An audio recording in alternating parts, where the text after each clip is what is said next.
Good morning, guys. It's your girl Jane, and almost didn't do this one again. More holiday. I don't know what it's like.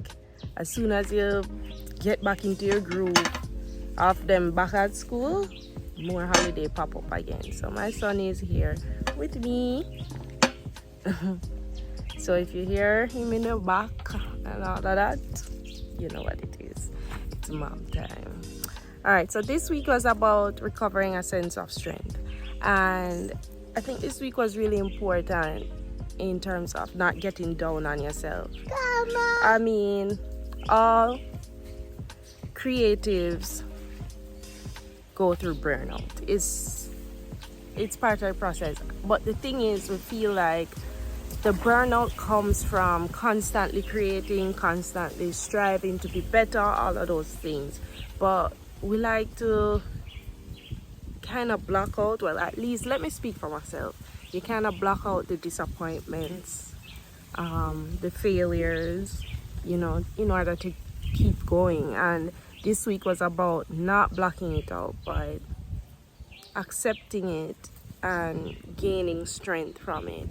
I have been very guilty of, like, say, performing and it didn't go well, and so I just avoided another opportunity after that. This year I committed myself to not doing that, to moving through that discomfort.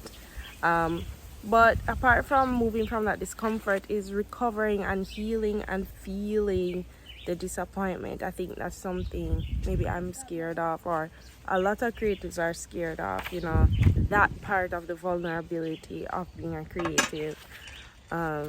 So yeah, every loss is basically what it is saying this week. Yeah, gain disguised as a loss. And I think it's really important to face it. It hurts. It doesn't feel good. It doesn't feel good to be like, yeah, that was terrible, or I feel so bad. I feel embarrassed, like mortified, if for lack of better word, you know what I'm saying?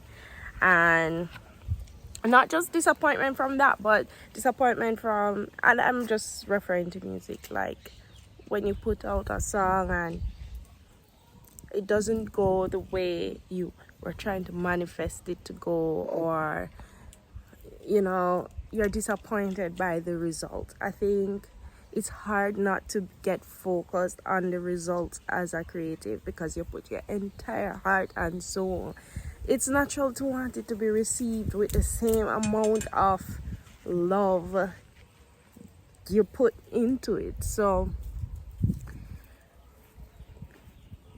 it's tough, but the book is basically saying the only way to get through it is to feel it, heal it, feel it and heal it. So I mean, it also spoke about, getting to the end goal. For so long I was like, I'm going to put out this project, album, EP, whatever, and I kept focusing on that big picture, but I didn't focus on the small steps to get there. They call this filling the form. And I just recently learned to fill the form. Before the book, I read Atomic Habits, and it helped me realize the small increment steps it takes to reach your goal. So for example, I wanted to be more put out more music, be more consistent, put out a project, but it was just this hope and this grand effort and push to get it done. And I've completed a lot of songs, but it's just not the project, or you know what I'm saying? It's not what. Yes, all of them. Is so much you're fine? Yeah, all just making this grand effort, and it's just like I could never reach it until, like, I decided I'm going to learn to record myself, so I don't have to worry about getting to the studio, making sure the engineer has time and focus to put into this, you know. So November, I decided I'm going to learn to record myself. Now, I'm no pro all now. I still haven't completely gotten it, but I have recorded a lead to a song I'm going to put out. And I would have had to gone back to the studio to re-record and spend all this time and money and all of this just to get this done. So even though I started in November, I got something productive out of it. I'm able to hear songs immediately and know their potential, not have to have them in my head floating around with this grand um expectation of the song, and when you reach the studio you're like, it doesn't sound exactly like how I expected, and then you're like, oh, I have to work on some different song, you know. So it has been helpful to be able, and also to just express myself immediately. I think a huge thing that I have battled with is vocal production, like knowing exactly, without the engineer's help, how to sing it. And sometimes it's just about capturing the emotion in the moment. It doesn't have to be perfect, but it kind of helps as a guide. And I feel like through learning to record myself, learning the works, I have a way better chance of completing a project now than I ever have in the 10-year span of my music career. So I think, also another huge disappointment, I think, is our expectation of what is supposed to happen at each age. I love that there are a lot more stories in the industry of people achieving a career in music in their 30s. It's inspiring, yeah, but what you have to go through emotionally to push through, especially when everything is about being young. What is being young? Isn't it a spirit? Anyway, so yeah, I am 34. And it's something I have battled with. I mean, mind you, COVID robbed us of years of our life, but it's something you battle with, and it's like, what am I doing? But I don't feel that age. As a matter of fact, when I was having a mother, it felt like teenage pregnancy.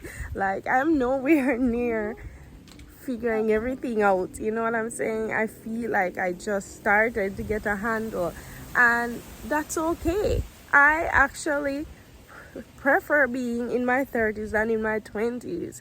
The truth is, your 20s is a ghetto. You don't know what you're doing, you're just having fun. I do miss all that energy though.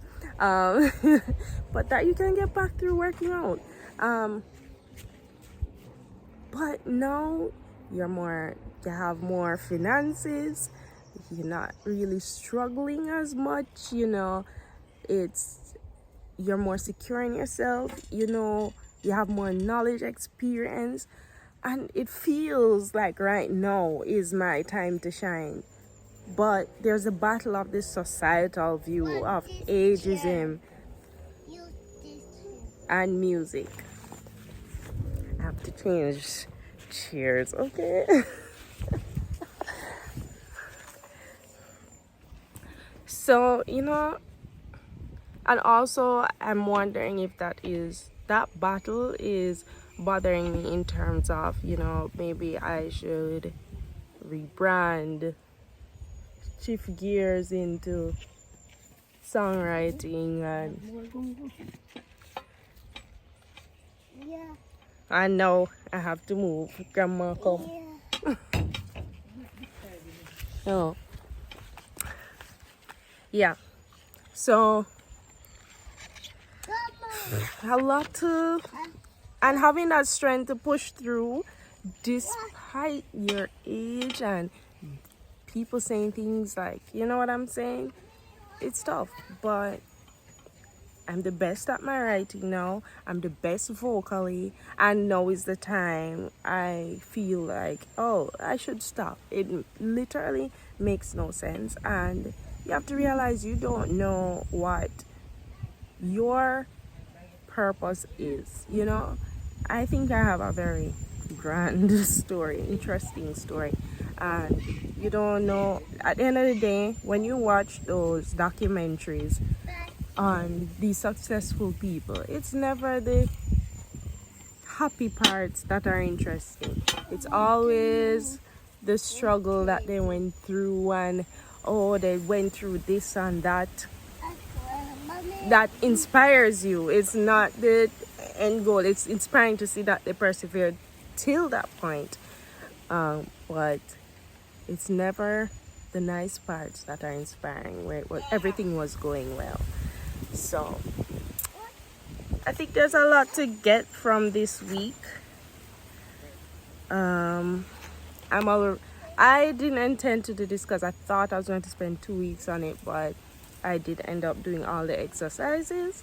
So here I am. Oh, there's a wasp! Making the vlog regardless. So I am on week 9, and I think week 9 is really interesting. I am 1 month away from finishing. I will say currently right now I do feel like at a plateau with the book, like just at a, like I feel stuck growth wise right now, but it's necessary to stay still sometimes and live in that stillness. So tell me what you guys think. Like, subscribe, and pick up on yourself. See you next week.